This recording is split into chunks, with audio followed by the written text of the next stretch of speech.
are up 3 cents in Florida. And those are the headlines from The Source, WOCA 96.3 FM and 1370 AM. Ocala's information station, 1370 WOCA. Ocala!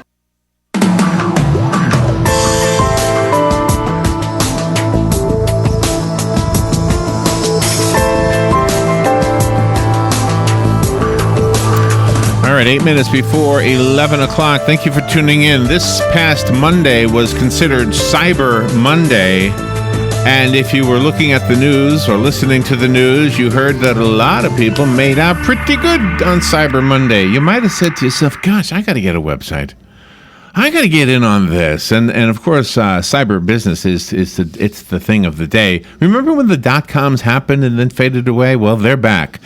And a lot of people are doing this. A lot of people who want to have their own businesses are using them. And if you've ever wanted to do this, but you've been in the dark and confused and you think it looks like something you could never be able to do, we have a lady who's going to help you with that. Her name is Carol Roth. She is a small business expert. She's a media personality. Oh, look at that, a media personality. I want to put that on my card. She's a creator of the legacy planning system Future File. She's a judge on America's Greatest Makers and a New York Times bestselling author. She's talking to us about ways to make our business a little bit better by getting online, maybe getting a better presence. If you already have an online presence, maybe making it better, maybe getting one for the first time ever. Carol Roth, good morning. How are you? I'm doing fantastically. How are you? Yeah. You have a website? I do have a website, carolroth.com. Of course I do. I practice what I preach. How about you? Well, thank you for being on the air with us. Is it for everybody? Does a website work for everybody? Like the pizza place down the road has a website. And I thought, well, do they sell pizzas online?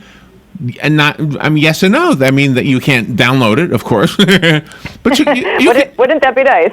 But you can order it and you can pay for it and everything and then just pick it up. Absolutely. I mean, having a website and an online presence is critical for every small business, whether you are doing business online or offline. If you use your pizza place example, you're going there not just to order, but to look for the hours of operation, to see the menu, if they have your favorite topping, maybe to grab their phone number. So really having it is one of those key things that you should be focusing on, but also boosting its presence can help you be more successful going into next year. So can I tell you a little bit about Robin and I? We had a website maybe 20 years ago, and I can't remember what it was called, what the service was called, but we had a book that was probably the size of the Manhattan phone directory back when Manhattan had a phone directory. And you had to learn so much and codes and everything. It's not like that anymore, I know, right?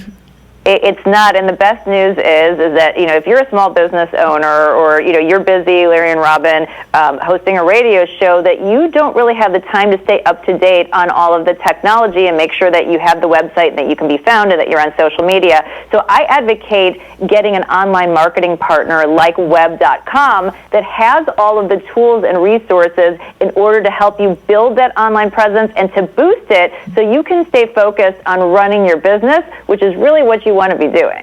So do we have to have some savvy, just plain business savvy that doesn't necessarily find itself exclusively on the web? In other words, a reason for them to come back to our site. We need something like that, right? You absolutely do. You want to have that compelling reason that a consumer connects with your site. And they're not just there to do the shopping, but they're there to grab information. And they may be looking, like you said, for the pizza place, for the phone number. They might be looking for a coupon. They might want to get a customer referral. And depending on the kind of business, the product or service that you have, you may want to be visiting over and over again. So you want to be refreshing your content. It's not good just for your existing customers, but also for your new customers to help you in search engines so that you can be found and find those new customers. Can you clear something up about the webmaster? Some people say, I have to get to my web. I can't change it until I go to my webmaster. Do we still need a third person to do these things? Well, if you have an online partner like a web.com, then you don't need a webmaster because then you have that outsourced partner that's staying on top of all of these things with the tools. You don't necessarily need to have it in your business. And, the interesting thing for a small business owner is that most small business owners are businesses of one person. So that means the entrepreneur is wearing all of the hats, and they do not have the time or the knowledge to be that webmaster anymore.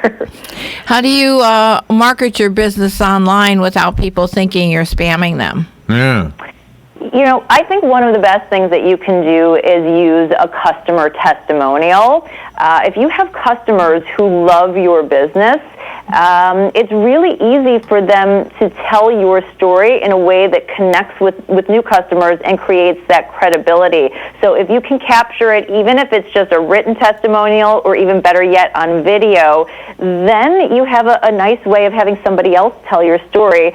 You can also put out great content. I mean, if you have something, let's say you're a chocolate manufacturer, because I love chocolate, and you have these wonderful chocolate bars, just putting out great pictures of chocolate gets me that subliminal message and going, oh man, I really need a chocolate bar right now. Yeah. And then maybe I'm sharing it with you guys online, and you're going, yeah, you know what, Carol, chocolate sounds good. And it's a way to plant that idea and to get your content and your information in front of those customers without it feeling like a sales pitch over and over again. Well, and to this question, if we have a website already and we have our name and we don't want to change our name, how hard is it or how easy is it, or what does it take to shift over? Like, let's say we find one we like better. I mean, a service that we like better. Can we still have our same .com? Well, I think it depends on what kind of business you have. One of the tricks that you can do is you could actually have your business underneath two names, and you could forward it to the same website as well. But I think that ends up being a little bit confusing. If you have customers who already love your business and already appreciate that brand name, I wouldn't get so caught up in what the name is. I'd focus more on servicing your customers. I think that in the long run, that loyalty, I have an accountant, I couldn't even tell you what the name of his firm is. They've merged so many times, but I'm loyal to that accountant. So don't get so hung up on what that one name is. Really focus on providing an outstanding product and service and a great experience to your customer, and I think that will make you more successful in the long run. And everything's so fast now. I mean, people are using their phones for the websites, not just relaxing, behind their desks. So how can you make an impact that way on the phone when they've got like 2 seconds to look at something? All right, Robin, how many hours a day do you spend on your phone? Yeah. Fine. I will tell you that most people are spending at least 3 hours a day on their telephone. So you do need to have a mobile-enabled website that has that responsive design, really in that very small real estate, being able to communicate all the important facets, because people are out there looking for that information and spending so much time on their phone. So using something like a mobile website builder from web.com, another really great way to make sure that you're getting this information delivered across all these different devices people are using. All right, Carol, thank you for being on the air with us. If you've never done this, you should really do it. Robin and I do it. We sell music, and it helps. It helps pay the bills. Carol, thank you for being on. The website Carol Roth gave us is web.com, and her own website, carolroth.com. Thank you, Carol. Thanks to both of you. You're welcome. We'll be right back. Broadcasting from the Paddock Mall Studios, this is WOCA, Ocala, Gainesville, The Villages, 1370 AM, 96.3 FM, The Source.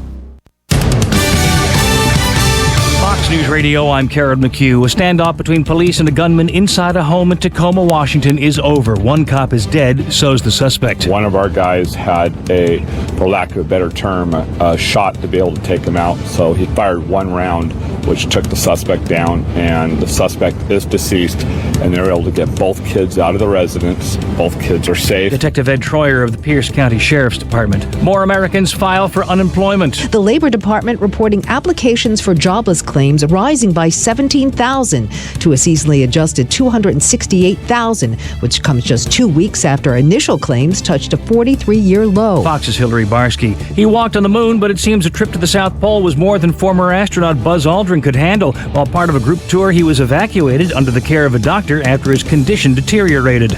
Fox News, we report, you decide.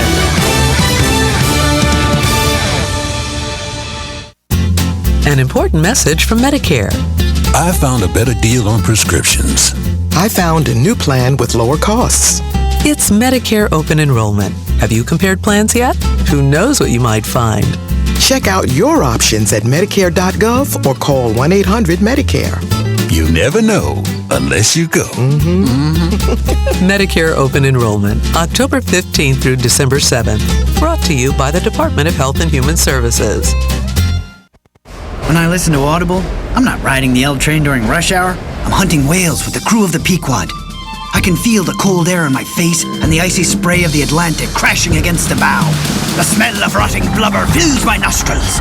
There she blows, boys! Dead ahead! It's the white whale! This is my stop. Excuse me. Pardon me. Sorry. Go to audible.com/act now and your first download is free. Audible. Stories that surround you. Ad Council. It's time for Farm and Ranch headlines on the Southeast AgNet. I'm Tyron Spearman reporting. Well, peanut farmers are getting ready to think about the next crop that is coming in. This one has been almost delivered, but the shell market price has moved up now from about 50 cents a pound to 59 cents a pound, and most of the shellers have backed off of the market until they can get more of the peanuts delivered now, shelled, to see what kind of quality they'll have to offer the European market. Meanwhile, the main competition is for the next round will be from Argentina. Officials reported today that their current crop is sold out. From their old crop, the same as the U.S., they've sold all of their 2015 peanuts. Only material left is some bird food material, they said, which is showing good demand. Some parcels of inferior quality peanuts in Argentina will go to other markets. The new Argentina crop is being planted and is just finished, they said, similar to